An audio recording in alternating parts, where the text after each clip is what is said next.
Supreme court का भी role जो है वो 100% सही नहीं है। तो उसके खिलाफ कौन लड़ा? यहाँ तक कि सुप्रीम कोर्ट तक ममता गई। राहुल गांधी कहाँ थे?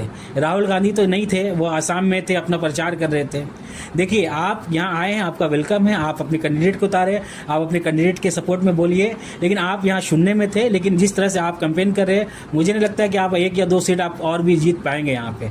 लेकिन आप यहाँ पे आए हैं, लेकिन आप यहाँ के लोगों के बारे में बोल रहे हैं। लेकिन ममता दीदी जिनका छवि एकदम क्लीन है, कोई भ्रष्टाचार के इल्ज़ाम उनके ऊपर नहीं, उनके नेता के ऊपर में, उनके मिनिस्टर के ऊपर में है। बहुत सारे चीज़ हुए यहाँ पे जिनको रेक्टिफाई करना ज़रूरी था ममता के लिए, उन्होंने किया और वो आगे भी करेंगी। लेकिन उनके ऊपर में उनका भी एसेट जो उन्होंने डाला है, मुश्किल से 75,000 या कितना उनका एसेट है, वो अपने माँ के घर में रहती है कालीघाट में। उनका कोई जो वो बोल रहे हैं कि मेरा सरकारी बंगला ले लिया बीजेपी ने, उनका तो सरकारी बंगला है भी नहीं। वो तो अपने माँ के साथ रहती है, अपनी फैमिली वालों के साथ रहती हैं। वो एक सादा जिंदगी गुजारती हैं और वो ऑप्टिक्स के लिए नहीं करती हैं, वो ज़मीन से जुड़ी हुई है। और बंगाल में चाहे बीजेपी कांग्रेस वही जीत सकता है जो आंदोलन करेगा।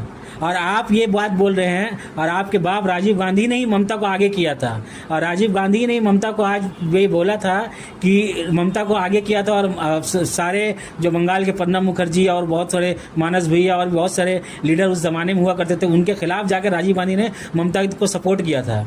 लेकिन एट द एंड उन्होंने अपनी अलग पार्टी बनानी पड़ी, क्योंकि बहुत सारे सुमन मित्रा वगैरह जो थे, जिनके बारे में ममता कहा करते थे वो तरबूज के तरह है, वो ऊपर से ग्रीन है, अंदर से लाल है, अंदर से सीपीएम के तरह, सीपीएम के साथ थे। तो वो अपनी एक पार्टी बनाई और अपने मार खा के, लड़ के, सब कुछ कर करके सीपीएम के दौर को खत्म किया।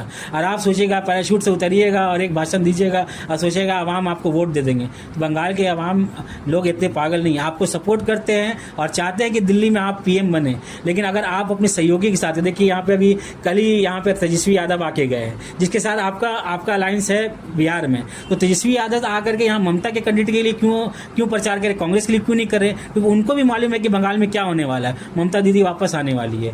तो अखिलेश यादव भी आने वाले हैं, जितने केजरीवाल को उन्होंने दावा दिया वो भी यहाँ आने वाले हैं, स्टालिन भी ममता के साथ है। तो सारे लोग ममता के साथ, या शिवसेना के जो संजय रावत है वो भी ममता के लिए ट्वीट कर रहे हैं। लेकिन आपको ठीक है, आपकी पार्टी लड़ रही है, आपका कोई अलायंस किसी के साथ नहीं है, तो आपको ममता के सपोर्ट में नहीं बोलना, अगेंस्ट में बोलना है। ठीक है, आप बोलिए ममता ने जो काम नहीं किया है या जो लोगों के जो परेशानी है उसके बारे में बोलिए। लेकिन आप एक तरह से ये डिस्प्ले करना, ये पोर्ट्रे कर रहे हैं कि ममता बीजेपी की बी टीम में, ये बहुत ही गलत मैसेज आप दे रहे हैं। और अभी जो डिलिमिटेशन जो बीजेपी लेके आई थी, जो सो कॉल नारी शक्ति कह करके, जो नारी शक्ति के नाम पर के डिलिमिटेशन कर रहे थे, उसके खिलाफ कौन खड़ा हुआ?